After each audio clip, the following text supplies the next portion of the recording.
지금 우리가 중국을 우리가 요리하는 데 있어서는 이번에 중요한 텀이 왔어요. 다른 게 아니라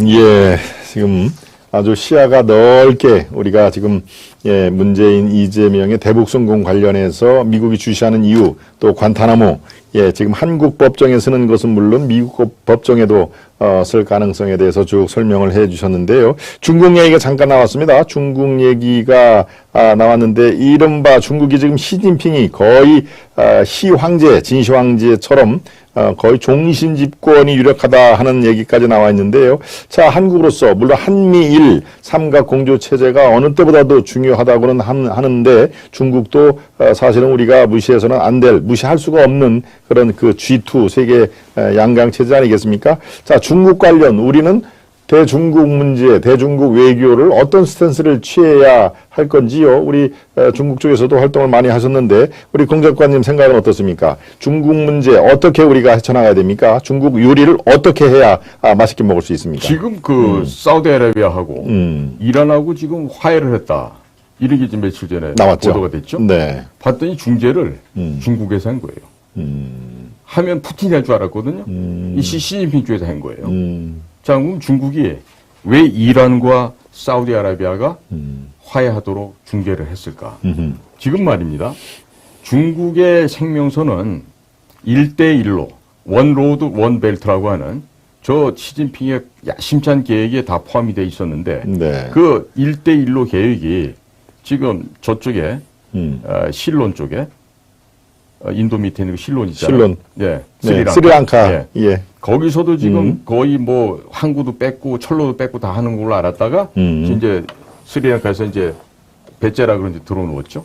또 파키스탄에서도 파키스탄 카라치 일대 그 항구를 다 먹으려고 했는데 그것도 이제 뜻대로 안 됐죠. 그다음에 이제 무엇보다 중요한 게 이게 육상을 통해서 기름 원유 수송관을 확보하려고 했던 게 그 거대한 1대1로의 한 측면이란 말이죠. 그런데 미국이 알았어요. 그래서 그 이란의 석유를 갖고 오기 위해서는 이란을 경고해가지고 투르크메니스탄 그 지역을 통과해서 와야 되는데 그 지역에 투르크메니스탄이 완전히 CIA하고 형님 동생하는 나라가 돼버렸잖아요. 그렇군요. 네? 네. 그 희한한 게요. 투르크메니스탄이 그 철저한 공산주의 국가, 독재 국가거든요. 그런데 또 미국하고 사이가 그렇게 좋아요. 다 그 방법이 있죠. 예. 뭐니 해도 머니가 최고라고. 그렇습니다. 예, 돈이 들어갔겠네요. 예, 미국 형아들이 그거 갖고 잘 마사지를 한 것 같더라고. 그래가지고 육상으로 올 수 있는 파이프라인이 붕괴가 된 거라고. 그러니까 말하자면 그 이전에 아프간 전쟁이 1979년에 발생했을 때도 그랬듯이 아프간을 그 척박한 땅을 왜 갖겠어요, 소련이.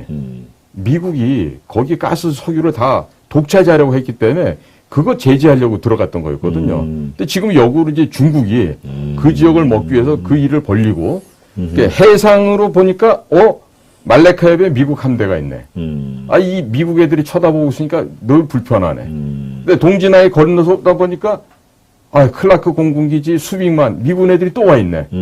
그럼 중국으로서는 어떻게든 미국이 없는 데 가야 되는 거예요. 몰래. 그러기 위해서 했던 게 1대1로였잖아요. 근데 육상에서 안심하고 다 됐다고 생각했는데 그게 지금 좌절이 됐어요. 근데 국내적으로는 지금 중국의 소위 그 뱅크런, 그 예금 그 인출 사태가 지금 벌어지고 있잖아요. 그렇죠. 그런 것들이 보면 그 홍다라고 해가지고 헝따. 예, 헝따라는 그 부동산 그렇습니다. 재벌이죠, 재벌이 있는데 네. 그 헝따 중심으로 해서 했던 그 개발 사업들이 이제는 완전히 그 허공에 빚더미로 지금 늘어나졌어요.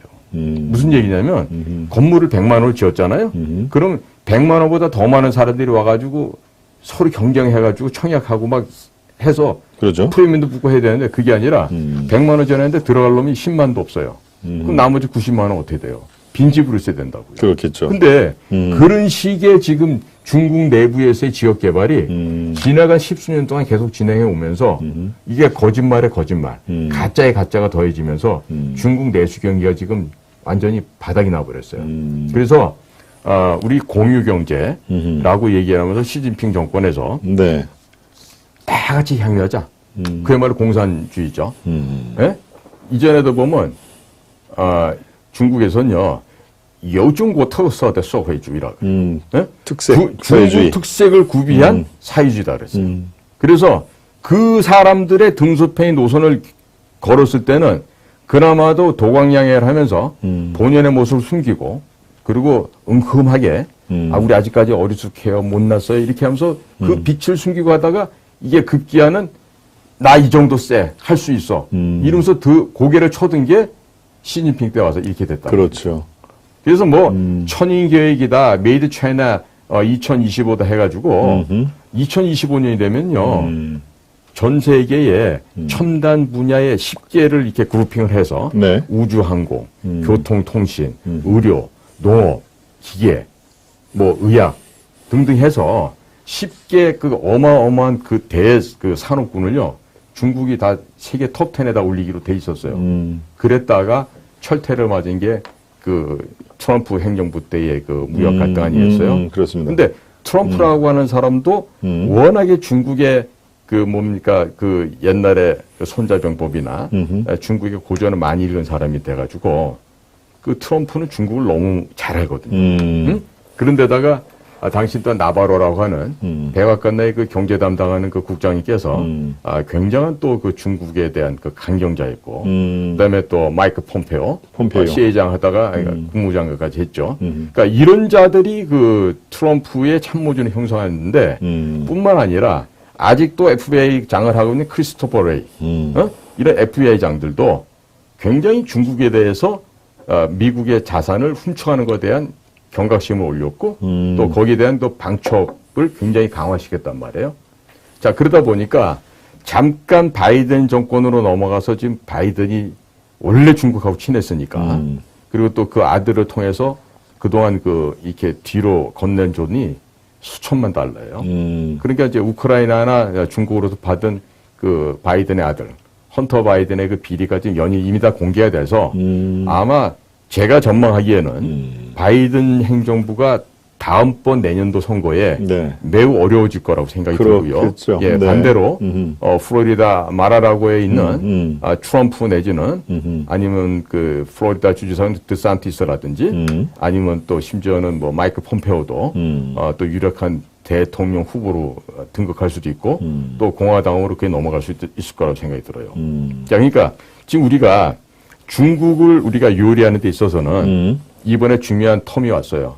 다른 게 아니라 저 반도체 지원법이에요. 네. 미국에서 2021년도에 기초조사를 한다고 통보를 했고 우리 측에도 이미 알려왔었어요. 그렇죠. 그런데 기업도 정부도 대통령실도 아무 짓도 안 했어요. 그리고 이번에 지난 2월 23일 날 미국의 상무부 장관 그 여성분인데 그분이 말씀하시는 그 자료를 제 팍스뉴스를 통해서 봤더니 앞으로 미국이 이 반도체 산업에 A부터 Z까지 우리가 다 하겠다는 얘기예요. 그러면 파운드리 쪽이 됐든 메모리 쪽이 됐든 지금 메모리냐 비머리냐 상관없이 모든 건 우리 미국이 다 하겠다. 다 하겠다. 지금 그러면 미국이 갖고 있는 인텔이나 다른 기타 미국에 갖고 있는 반도체 회사를 지금 전 세계 규모로 키우겠다는 얘기죠. 그렇죠. 자, 네. 그러면 그거가 전 세계적으로 키워지기 위해서는 뭐가 있어야 됩니까? 대한민국이나 대만의 반도체의 희생과 그 선열이 깔려야지 그게 가능해질 거예요. 좀 봐요. 자, 그렇기 때문에 이번에 대통령께서는 워싱턴 방문하셔가지고 이 반도체 지원법 여기에 대해 가지고 진짜 종지부를 찍고 오셔야 됩니다. 내가 이거 해결 못하면 워싱턴에 혀껴 물고 죽겠다는 생각으로 가셔야지.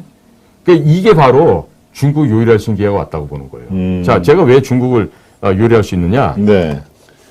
지금 우리나라 대표적인 이 반도체 기업은 SK 하이닉스하고 그다음에 삼성전자입니다.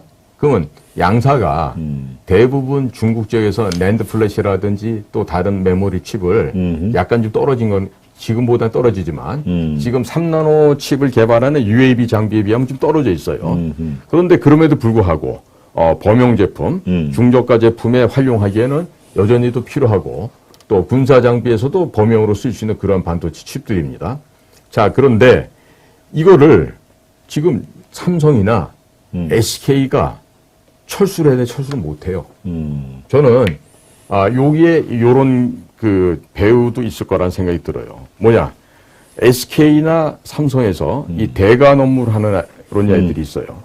걔들은 하는 일이 뭐냐면 대통령실, 또 각 해당 부서, 네. 장차관 국실장님들 모셔다가 식사 대접하고 술 사드리고 골프 대접하고 뭐 해외 여행도 하고 이런 거 하는 게 그 대관 업무 하는 애들이 이 업무거든요. 그런데 자 지금 봤더니 삼성도 그 시안에서 낸드 플래시 메모리 한 40%가 시안에서 나오고 또 SK 하이닉스도 저쪽에 딸이 대련 쪽에서 대략 한 전체 20%가 또 나오고 그 저 밑에 그 무석인데 우시라고 하잖아요. 예, 우시. 예, 우시에서도 한 D램의 한 40%가 SK 하이닉스가 생산하고 있어요. 그러면 이 기업 측에서는 아이 저 수석 비서관님 이거 그동안 한 게 얼만데 좀 조금만 연장시켜 주세요. 어?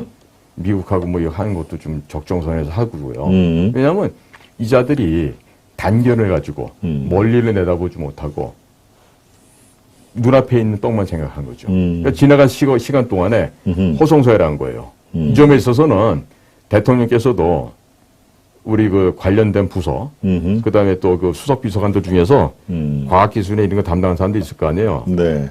찾아다가 확인해 보시고 엄중하게 문책을 해서 되도록이면 다 내보내셔야 돼요. 그리고 지금 이제 한 1년 돼가는 시점에서 대통령을 보좌하고 있는 비서진들의 이와 같은 난맥상은 제가 방송에서 얘기했지만 그 KT의 사장을 선임하는데 여당 대통령실에 압력을 가한다든지 또 자유총연맹에 자리를 놓고 또 여당 대통령실에서 또 압력을 가한지 이런 식의 그 불협화음이 계속 나오고 있는데 이거를 지금 한 집권 1년 차에 대통령이 독자적으로 칼질을 못하면은 대통령이 MB처럼 깜빵이 가는 수가 생깁니다. 네? 그러니까 지금 정말 냉정하게 인간적으로 내가 미안하고 뭐 이런 게 있을 수 있어도 네. 국가와 민족의 미래를 위해서 필요하다 싶으면 과감하게 쳐버려야 돼요. 그래서 지금 제가 왜 중국을 요리할 타임이다 얘기를 하냐면요. 지금 말씀드렸듯이 SK에 대해서 삼성이 됐던 네. 중국에서 생산하는 포션이 굉장히 큽니다. 반도체. 네? 그리고 홍콩까지 포함하면 대략 대한민국 수출 제품 반도체 분야는 대략 60%가 넘어가요. 그러면 큰 시장인데 그렇죠. 그걸 어떻게 할 거냐. 근데 그렇게 간 반도체들 대부분은 완제품이 다시 미국으로 갔다고. 그럼 그거를 미국으로 직접 보내주면 될 거 아니에요. 그렇죠. 그렇죠? 네. 자, 그러면 지금 당장은 고통스러울 수 있습니다. 힘들 수도 있고 뼈가 쪼개지는 아픔이 있을 수도 있어요. 네. 자, 그러면 미국은 자, 웃으면서 뒤에다가 쌍칼 들고 와가지고 다 내놓으라고 그러고 있어요. 중국은 중국대로 또 버티고 있어요. 그러죠. 자, 이럴 때 대통령 중심으로 대통령이 발표만 할 수 있게 건의를 하는 거지. 대통령이 앞으로는요, 이렇게 반도체와 같은 이 국유재산, 국가 이 비상을 갖다 이끌어갈 수 있는 이 정말 불효불굴의 우리의 자산은요, 예. 함부로 우리 국경선 밖을 못 나가게끔 법안으로 만듭시다. 그리고 국회에서도 이런 법을 만들어서 서포트를 해야지. 예? 대통령 되겠다고 나와가지고 거저 국회의원 최재형 선배 같은 사람들, 예? 경기나고 설법대나 뭐해? 이럴 때 가가지고 열심히 이런 법안 만들어서, 예. 후배 윤석열 법대 후배를 좀 도와야 될 거 아니에요? 이 서울대 놈들이 다 이 모양이야. 예? 그러니까, 최재형 의원, 당신같이 훌륭하신 분이 말이야 대통령까지 하겠다고 나섰는데 지금 어디서 잠자고 계셔. 예. 빨리 이번에 미국에 반도체 지원법 막을 수 있는 거 이거 만드셔서 대통령 숨 좀 쉬게 해드려야죠. 아니 그게 국회의원이지 맨날 어디 뭐 차 타고 폼 잡고 대접받는 게 국회의원인가? 그래서 예. 우리가 일본의 반도체가 우리 박사님 기억나실 거예요. 나 과거에 네. NEC라고 NEC. 네. NEC 마크 찍힌 네. 그 모니터는 네. 당시 90년대 초반에 세계 최고였어요. 그렇습니다. 저도 네. 그거 썼었거든요. 맞습니다. 그러면 네. 그 NEC가 지금 어디 갔어요? 뭐 흔적도 없이 거의 사라졌죠. 어디 갔는지 네. 못 찾겠어요. 네. 그러면 1990년대는 전 세계 탑 10에 네. 일본이 6개나 들어가 있었다. 일본 기업이. 네. 네? 뭐 NEC도 있고 뭐 도시바, 뭐 히타치, 네? 뭐 많이 있었어요. 네. 자, 근데 지금 현재 2020년이 넘어서니까 일본 기업은 단 하나도 없어요. 단 하나도 생존해 있는 게 없어요. 다 죽고 거기에 지금 미국 기업이 7개인가 대체가 돼서 들어가 그렇죠. 있어요. 그렇죠. 근데 네. 그나마 대만의 TSMC나 대한민국의 삼성, SK 얘들도 다 쫓아내고 1등부터 10등까지 아니 100등까지도 미국이 다 하겠다는 얘기예요. 그렇죠. 자, 그러면 우리가 늘 우리의 발목 잡는 게 뭐예요? 정경분리가 돼야 되는데 늘 우리 경제가 정치에 종속이 돼서 끌려가잖아요. 그럼 여기서 대통령이 이럴 때 질러야죠. 저희 바이든 대통령, 네. 우리는요, 대한민국은 정치와 경제가 분리돼 있어요. 네. 그래서 함부로 내가 대통령을 이렇게 저렇게 함부로 못합니다.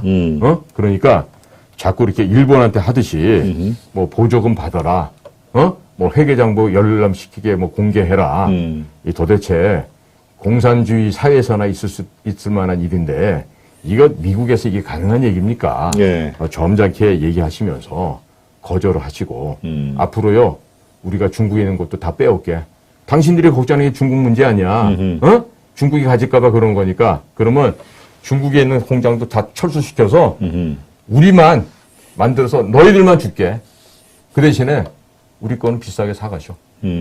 그리고 당신네들이 비싸게 사줘야 보잉사의 조기 경보기라든지 뭐 다른 또 전략 폭격기라든지 이런 거 우리가 구매할 수 있을 거 아니냐고 해가면서 큰 딜을 치는 거죠. 너희들이 사주면 사줄수록 우리는 보잉사도 회생시키고 로키드 마틴까지 회생시킬 수가 있다. 이게 괜히 제가 좀 허장성세하는 게 아니에요. 네. 한화 디펜스가 이제 대우조선도 인수합병했죠. 이제 카이까지 곧 올 겁니다. 그렇죠. 이미 카이의 부사장은 한화 디펜스에 넘어가 있어요. 그러면 육해공업 아우르는 전 세계 최강의 무기 제조업체가 한화가 됩니다. 그렇겠죠. 또 네. 한화가 지금 만드는 무기는요. 전 세계에서 각광을 받고 있어요. 네? 그 한때는 고초를 겪었던 김승현 회장의 유명한 일화 있잖아요. 너 이 새끼 한번 죽어봐라고 이명박 때 하나를 갖다가 정말 이라크로 뻗어 박았다고요. 그러니까 이 기업인들의 머리는 그 얕은 수준의 정치 몰입의 애들하고 다른 거예요. 가서 우리 그 F4라고 하는 우리 기관총이 있어요. 네. 네? 분당 뭐 한 3,500에서 5,000발 나가는 총인데 그 총을 무상으로 다 줬다고. 이라크에다가. 하나가? 그 김승희 회장의 탁월한 결정이 있었지. 왜냐? 총이 엄청 좋아요. 예? 순간에 뭐 몇천 발이 나가는데 또 살상력도 어마어마해요. 총알 하나가 거의 이만합니다. 근데 그 총알을 사다 써야 될 거 아니야. 그렇죠. 그 무기만 있으면 뭐예요? 아, 그래서 한화는 총은 무상으로 주고 총알 팔아서 돈을 대박을 냈다. 예, 왕소방 이상의 그럼요. 예, 아주 그 비즈니스 마인드가 아주 사실 대단하네요. 이런 거는 우리 대통령도 김대중, 김영삼을 배울 게 아니고 살아있는 김승희 회장을 좀 배워요. 그게 훨씬 낫다고. 네? 그렇군요. 네. 예.